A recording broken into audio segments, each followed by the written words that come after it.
Assalamualaikum warahmatullahi wabarakatuh. Salam sejahtera buat kita semua. Di kesempatan kali ini saya akan membuat video tentang cara penggunaan dari sistem aplikasi yang telah saya buat, yaitu sistem aplikasi pengelolaan transaksi pembayaran pada jasa layanan gedung atau aula pada UPT Asrama Haji Embarkasi Medan. Sebelum kita masuk ke tata cara penggunaan sistem aplikasi, alangkah baiknya kita lihat terlebih dahulu video penjelasan singkat tentang sistem aplikasi ini.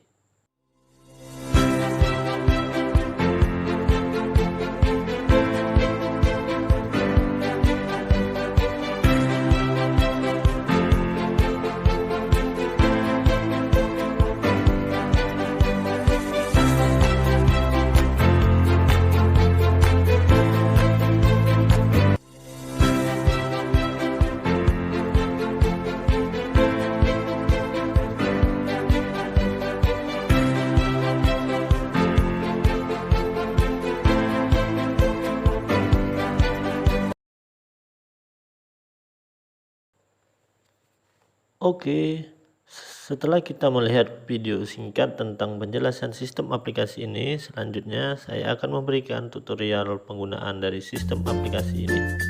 Untuk membuka sistem aplikasi tersebut, yang pertama itu bukalah melalui web browser, bisa melalui Chrome, Mozilla Firefox atau lainnya. Dan kali ini saya akan membuka melalui web browser Chrome dengan mengetikkan URL sebagai berikut: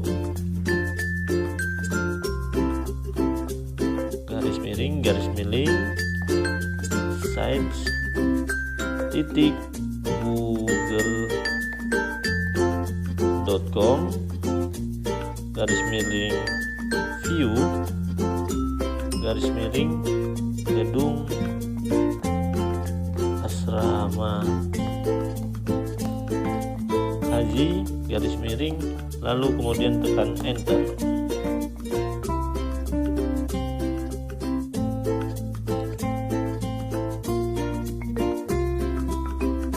Nah, maka akan tampil berupa halaman utama dari sistem aplikasi ini. Nah, di sistem aplikasi ini terdapat beberapa menu, yang mana setiap menunya memiliki fungsi dan tujuan, dan saya akan menjelaskan satu persatu dari fungsi dan tujuan dari menu-menu tersebut. Menu Home. Menu Home merupakan halaman utama dari sistem aplikasi ini yang berisi tentang penjelasan singkat dari sistem aplikasi ini. Menu tarif gedung atau aula. Di halaman menu ini terdapat dua submenu, yaitu submenu resepsi dan submenu pertemuan atau meeting, yang mana masing-masing dari menu ini berisi tentang data tarif gedung atau aula yang berlaku pada UPT Asrama Haji Embarkasi Medan. Sekali lagi, sistem aplikasi ini khusus dibuat untuk internal UPT Asrama Haji Medan dalam pengelolaan transaksi pembayaran pada jasa layanan gedung atau aula. Menu transaksi.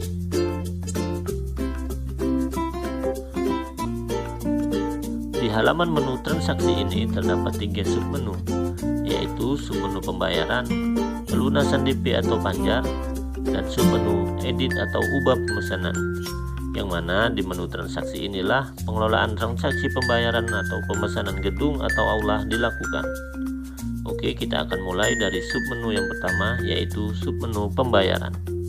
Langsung saja kita klik submenu pembayaran. Di submenu pembayaran ini, semua transaksi pemesanan gedung atau aula dengan sistem pembayaran DP atau uang muka atau panjar diinput, yang mana nantinya setelah penginputan transaksi pembayaran dilakukan, sistem ini akan mengeluarkan kwitansi secara otomatis dan nomor kwitansi yang keluar itu secara berurut. Oke, langsung saja di sini saya akan memberikan satu contoh cara penginputan transaksi pemesanan gedung atau aula dengan sistem pembayaran DP atau panjar. Nah, sebelum memulai penginputan transaksi pembayaran, saya jelaskan terlebih dahulu bahwa di sistem transaksi pembayaran ini memiliki hak akses. Jadi tidak semua pengguna bisa untuk menginput transaksi pembayaran, karena nantinya akan ada pertanggungjawaban atas penerimaan pembayaran. Dan di sini yang memiliki hak akses untuk melakukan penginputan transaksi pembayaran adalah bagian kerjasama atau marketing, ataupun bagian resepsionis yang sudah mendapatkan izin dari bagian kerjasama atau marketing. Oke, kita akan melakukan penginputan transaksi. Yang pertama, kita isikan nama. Nah, untuk nama ini diisi sesuai nama marketing atau petugas yang menerima transaksi pembayaran. Dan yang kedua, kita isi kode. Kode ini diisi sesuai dengan kode yang telah dibagikan oleh administrator, dan mohon untuk dijaga kerahasiaannya agar tidak digunakan oleh pengguna lainnya. Kemudian klik berikutnya.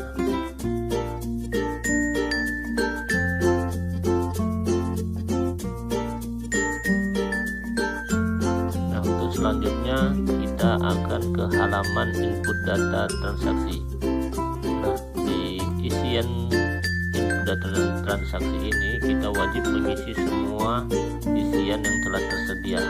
Oke, langsung saja saya akan memberikan contoh cara penginputan untuk tanggal pemakaian. Nah, di sini sudah tersedia, kita tinggal memilih tanggal untuk pemesanan gedung transaksi pembayaran DP ini ya. Kita berikan contoh pada tanggal 28 November. Jenis acara kita isi ada dua pilihan pada jenis acara, yaitu resepsi dan pertemuan. Nah, untuk resepsi kita pilih jenis acaranya resepsi, dan gedung kita isi. Nah, untuk di gedung ini saya ada memberikan catatan bahwasanya untuk resepsi untuk gedung Aula, Jabal Nur dan Kuba itu dipilih yang ada menu garis miring R-nya. Seperti Aula 1 garis miring R ini untuk resepsi, Jabal Nur garis miring R untuk resepsi, Kuba garis miring R ini untuk resepsi. Sedangkan untuk pertemuan itu tidak ada garis miringnya ya. Langsung saja kita beri contoh Aula 1 garis miring R karena jenis acaranya resepsi ya, di gedung Aula 1. Jumlah hari pemakaiannya kita isi 1 hari, kita tulis cukup satu saja. Kemudian nama pengguna jasa kita beri contoh Heriadi. Alamatnya kita isi juga, tidak boleh dikosongkan.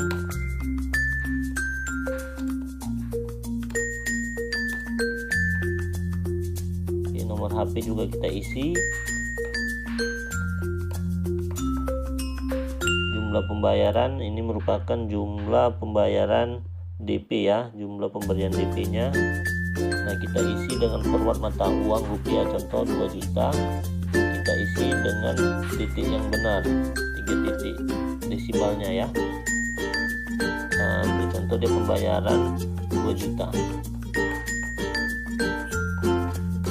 Oke, kemudian langsung saja kita klik kirim.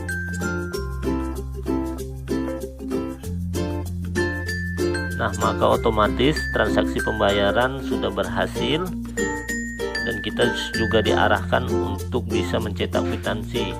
Nah, untuk mencetak kwitansi itu menunya ada di menu bawah ya. Kita scroll ke bagian bawah.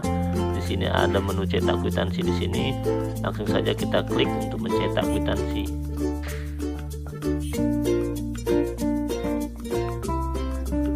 Nah, maka kita akan diajak ke halaman untuk mencetak kwitansi ya, halaman kumpulan dari arsip kwitansi dari transaksi pembayaran. Nah, untuk mencetak kwitansi, download terlebih dahulu data yang ingin kita cetak dengan cara double klik pada data di PDF. Sesuaikan data yang ingin kita cetak dengan nama pengguna jasa, gedung aula, dan tanggal pemakaian. Nah, tadi namanya Heriadi, gedungnya yang dipakai Aula 1 garis miring R yaitu resepsi ya, pada tanggal 28/11/2021. Nah, langsung saja kita double klik untuk mencetak kwitansinya. Oke, maka otomatis akan mengeluarkan file PDF.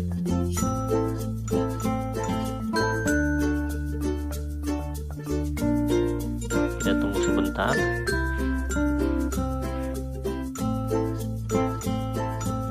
Nah, ini dia file PDF kwitansi. Kita lihat jenis acara, tanggal pemakaian, aula, jumlah, tarif gedung, fasilitas tambahan dari koperasi, dan total tarifnya 21 juta. Pembayaran DP-nya 2 juta. Oke, ini sudah sesuai ya. Nah, di sini juga sudah ada nama petugas atau marketing yang menerima pembayaran di transaksi tadi ya. Nah, ini merupakan tampilan kwitansi. Di kwitansi ini sudah ada petunjuk, karena di satu kwitansi ini nantinya akan ada 3 arsip. Yang pertama yaitu kwitansi untuk pengguna jasa, yang kedua untuk arsip marketing, yang ketiga untuk arsip bendahara. Nah, untuk petunjuknya yaitu potong pada bagian-bagian yang telah ditandai, kemudian kita download, selanjutnya kita print. Untuk tampilan print yang baik, sebaiknya kita untuk mencetaknya menggunakan kertas legal atau kertas F4 agar font atau tulisan di kwitansi ini bisa dibaca dengan secara maksimal dan tampilannya baik. Nah, mungkin itu tadi cara penginputan ya transaksi pembayaran dengan sistem panjar atau uang muka. Selanjutnya kita akan beralih ke menu yang lainnya. Oke, untuk selanjutnya masih di dalam menu transaksi. Setelah tadi kita melakukan uji coba penginputan pada submenu pembayaran, selanjutnya kita masuk ke submenu edit ubah transaksi. Nah, di menu ini berfungsi untuk merubah pemesanan apabila ada pengguna jasa ingin melakukan perubahan pemesanan, baik itu perubahan tanggal ataupun perubahan gedung atau aula yang ingin dipakai. Nah, langsung saja saya akan memberikan contoh penginputan transaksi atau ubah transaksi tersebut. Oke, kita klik terlebih dahulu submenu edit atau ubah transaksi ini. Nah, di sini ada keterangan, dan keterangan ini wajib ya dibaca sebelum melakukan perubahan, yaitu yang pertama, diingatkan kembali bahwasanya hanya marketing yang diperbolehkan untuk merubah pemesanan. Dan yang kedua, ubah pemesanan untuk merubah pemesanan baik perubahan gedung ataupun aula maupun perubahan tanggal pemakaian, harap cek terlebih dahulu data pemesanan gedung atau aula dan data pelunasan gedung. Nah, nanti harap dicek di bagian sini ya, menu data pemesanan gedung dan cek data pelunasan gedung. Nah, yang ketiga, setelah data sudah dipastikan tersedia, nah maka disitulah perubahan bisa diinput. Oke, di sini kita tadi memiliki pengguna jasa yang memesan dengan nama Bapak Heriadi. Nah, Bapak Heriadi tadi ingin menggunakan gedung di aula 1 dengan jenis resepsi di tanggal 28 November. Nah, Bapak Heriadi ingin majukan lagi tanggalnya, ingin merubah tanggal ke tanggal 21 ya, 21 November. Nah, untuk merubah itu kita harus mengecek terlebih dahulu data pemesanan, data penggunaan gedung yang sudah melakukan pemesanan dengan sistem booking. Nah, kita cek terlebih dahulu di menu ini. Kita cek dengan teliti agar tidak menimpa pemesanan gedung yang lainnya ya. Oke, di tanggal langsung saja kita lihat ke tanggal pemakaian di tanggal 21. Bapak Heriadi ini tadi Bapak Heriadi, oh masih kosong ya, tidak tersedia. Nah, kita harus melihat juga di cek data pelunasan gedung. Kita cek di data pelunasan Heriadi ingin merubah ke tanggal 21 dan kita lihat. Nah, dari database ini juga tidak tersedia ya di tanggal 21. Nah, tidak tersedia di tanggal 21 berarti di tanggal 21 itu kosong, tidak ada pemakainya. Nah, setelah kita cek di kedua data tersebut dan kita dapati bahwa di tanggal 21 itu kosong, maka kita sudah bisa menginput perubahan pemesanan tersebut dengan cara yang pertama kita isi nama petugas atau nama marketing yang melakukan perubahan. Di sini saya kasih contoh Andi Haryanto dan isi kode dengan kode yang telah administrator berikan. Kemudian klik berikutnya, maka akan tampil halaman untuk mengisi data perubahan dengan nomor kwitansi, diisi dengan nomor kwitansi pada saat pemesanan gedung dengan sistem DP atau Panjar. Nah, dengan Bapak Heriadi tadi memiliki nomor kwitansinya Ahmed 0000. Nah, ini wajib diisi ya, semua isian wajib diisi. Nama pengguna Heriadi,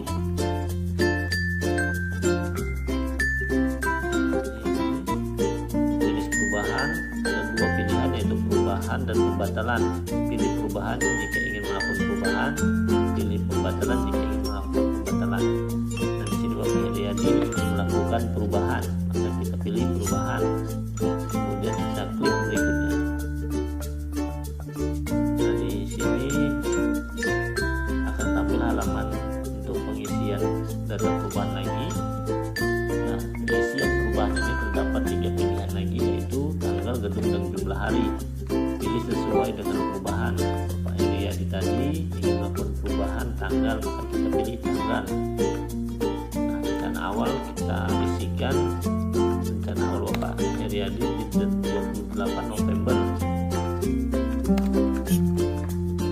Rencana perubahan 14 November 2021. Kemudian langsung pilih berikutnya.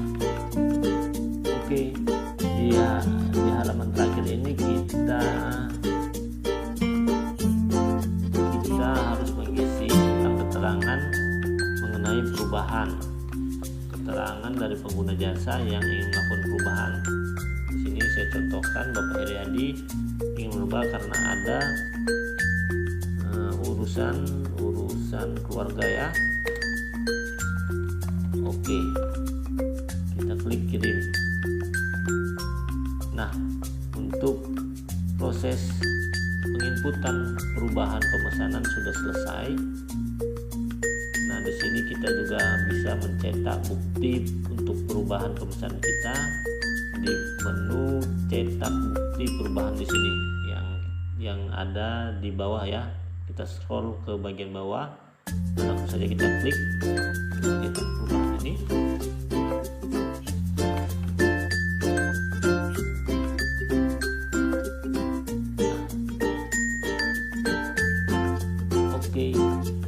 Ini dia tadi kita juga sudah dibawa ke halaman arsip perubahan ya. Nah, langsung saja kita double klik.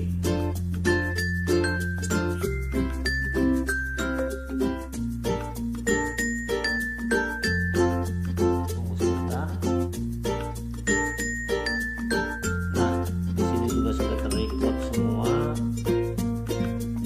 di kwitansi perubahan pemesanan.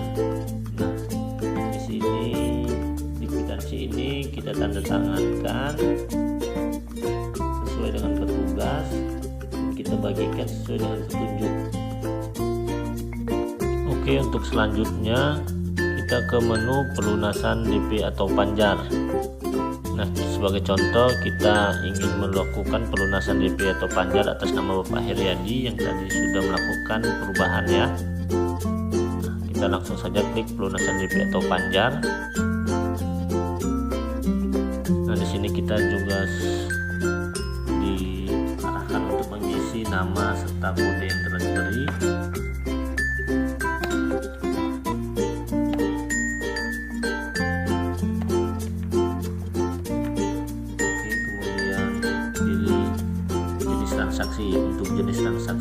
pilih pelunasan ya, klik berikutnya. Nah, isi nomor kwitansi panjar, yaitu nomor kwitansi pada saat pemanjaran. Ini harus kita lihat pada kwitansi pemanjarannya. Tentu Bapak Heriadi tadi menggunakan nomor kwitansi Ahmed 00005.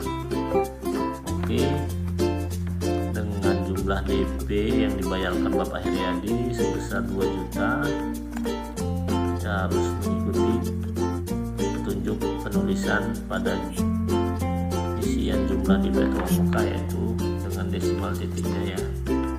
Harus kita perhatikan. Oke, nama pengguna Bapak Heriadi, kemudian jenis acara resepsi, gedung aula 1R, pemakaian 1 hari, kemudian kita kirim.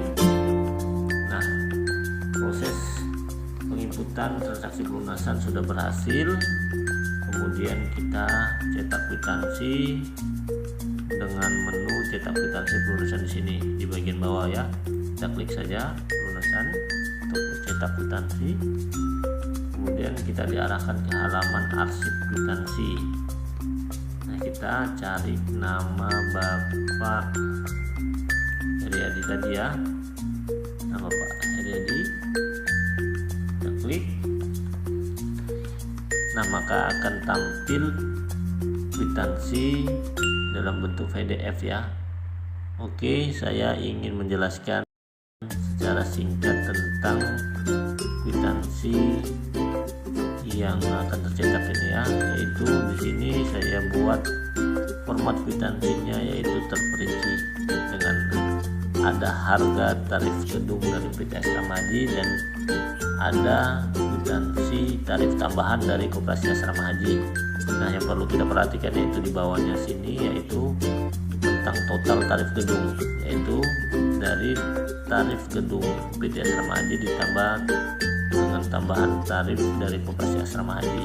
Maka untuk gedung aula 1 itu totalnya 21 juta dan total panjar yang telah diberikan Bapak Heriadi 2 juta. Jadi total pelunasan yang harus dibayarkan Bapak Heriadi sebesar 19 juta rupiah. Nah, kita juga wajib membubuhkan tanda tangan setiap kwitansi ini sebagai pertanggungjawaban kita. Kemudian kita ikuti petunjuk dari kwitansi ini, yaitu potong pada bagian-bagian yang telah diberi tanda, kemudian kita bagikan kepada pengguna jasa, arsip marketing, arsip bendahara, dan koperasi sebagai tanda terima kita. Oke, itu merupakan contoh dari penginputan pelunasan ya. Oke, untuk pelunasan sudah, pembayaran sudah, edit sudah. Nah, dan kita ke menu yang terakhir yaitu data transaksi. Nah, di data transaksi ini berfungsi sebagai pusat data pemesanan gedung pada OPT Asrama Haji. Nah, di menu data transaksi ini terdapat 2 submenu, yaitu submenu data transaksi pemesanan gedung dengan sistem DP atau booking, panjar, uang muka, dan yang kedua dengan submenu data pelunasan gedung. Nah, sekali lagi saya ingin memberitahukan bahwasannya apabila ada pengguna jasa baru yang ingin memesan gedung, nah sebagai acuan kita untuk menentukan data yang diinginkan oleh pengguna jasa tersedia, nah di data transaksi inilah sebagai acuan kita. Saya beri contoh ke data transaksi pelunasan, data transaksi pemesanan gedung. Nah, ini merupakan data-data pengguna jasa yang telah memesan gedung di UPT Asrama Haji Embarkasi Medan. Nah, jadi ini sebagai acuan untuk menentukan pengguna jasa, menentukan tanggal yang diinginkan pengguna jasa tersedia atau tidak. Nah, kita harus mengacu kepada 2 data ini, data transaksi pemesanan gedung dengan sistem DP pembayaran uang muka, dan yang satu lagi dengan data pelunasan gedung yang membayar atau memesan gedung dengan pembayaran langsung, pembayaran tunai. Nah, jadi di data transaksi ini yaitu berfungsi sebagai acuan dalam menentukan tanggal yang diinginkan pengguna jasa tersedia atau tidak, baik itu tanggal ataupun gedung yang diinginkan. Oke, mungkin cukup sampai di sini tutorial tentang cara penggunaan sistem aplikasi pengelolaan transaksi pembayaran pada jasa layanan gedung atau aula. Semoga aplikasi ini bermanfaat untuk PT Asrama Haji Medan. Saya ucapkan terima kasih. Assalamualaikum warahmatullahi wabarakatuh.